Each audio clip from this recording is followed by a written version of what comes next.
I have a question from Ives at the universities in Turkey and Belgium. She wants to know, or he wants to know, could you please tell us if your success as an applied or industrial mathematician comes from the fact that you were trained as an engineer or kind of in physics? Yeah, that's a great question. I mean, I think science is invaluable, and I think mathematics is invaluable. So off the cuff, I would just say I think that education was absolutely important. Now, one thing about engineering programs in general is that they're less. There are often programs in which you're maybe taught a few concepts in class, and then you have to go execute some really difficult problems, solve real-world problems. And it's not easy to just take your notes from class to figure out how to solve those problems. Oftentimes, for example, let's say you're taking a course in ODEs, somebody teaches you how to write down the characteristic equation of a constant coefficient second-order ODE, okay? And they teach you the methodology for writing down the answer depending on the eigenvalues, okay? It's actually, creatively, it's very interesting theory behind that approach. But if somebody writes down that procedure in class, you can often take that procedure and apply it to, let's say, a problem that's in your homework set, right?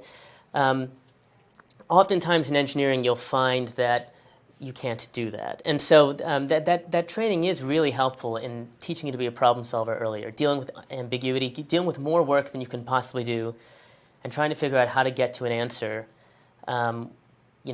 within the time that you have allotted. In fact, I had a professor in college in thermodynamics. He used to give us tests, okay? And he'd hand out the test, and he'd say, all right, in the first 5 minutes of class, you guys can talk to each other about the entire test. You can say anything you want, but then after 5 minutes is done, you have to take the test alone. He also said you could bring anything you want to this place, you just can't bring a human being to take the test for you. Computers, textbooks, research papers, everything. Now, the reason he did this is because he knew that it didn't make any bit of difference. As it turns out, and I think he hadn't just implemented this in other classes, but the problem-solving exercise there's no notes that's going to help you get to the answer, right? There's sort of a series of topics and concepts that you really have to work out. And so, I do think engineering can be really helpful for teaching people to be good at problem-solving in ambiguous environments where information isn't necessarily, the information needed to solve the problem isn't obvious. Yeah. I have a question from Ivana. Speaking about your experience as a student and also, in the classroom setting versus in a lab setting at Argonne, how did you cope with low points or times of low self-motivation, and how is the lab culture compared to student culture? You mean you didn't assume that I was optimistic all the time? Right? I'll let you answer that. Yeah. Yeah, what I would say is this is a really good question, and I hope I can answer this in some reasonable way. Finding motivation when you're not sure how to solve your problem or you think your research is going nowhere is obviously very difficult. Now, in a lot of ways, I got more lucky than most in my Ph.D. because a lot of things that I tried tended to work. So I dealt with this more in my postdoc, actually, than in my Ph.D., where I was presented with problems where the methods that I was using, weren't sort of, showing traction. Look, I don't think there's a simple way to answer this, but what I would say is that don't be complacent in your Ph.D. It's the simplest way to just sit around for many, many years, okay? And even if you're not necessarily getting good instruction from your immediate advisors, in most institutions there's a large community of potential people you can go to, even people who lectured to you in different classes who might be able to help, right?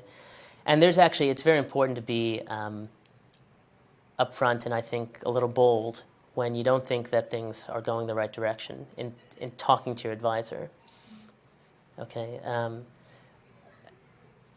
How to find motivation, internal motivation, that's not an easy thing to answer, but I would just say that, hopefully you enjoy what you're doing, and so letting adversity stop you from completing your thesis is not a good thing. It's also a very unappealing quality when you leave academia, okay? So battling through difficulty or is important. Showing that grit is important. You might not necessarily get the right answer. In fact, you might find out that what you were trying for the last year is totally bogus, and you have to start over.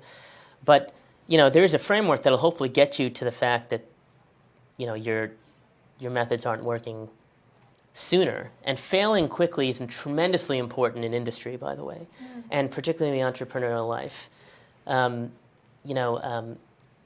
Being sort of thoughtful enough, critically think through problems enough, and trying the right things, so that if you're going to fail, you're going to fail. Everybody does it, but you fail cheap and quick.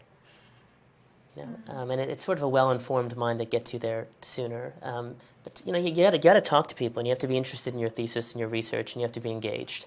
I think anybody can do that. By the way, those things I just mentioned. You don't have to be a rocket scientist to embrace those qualities.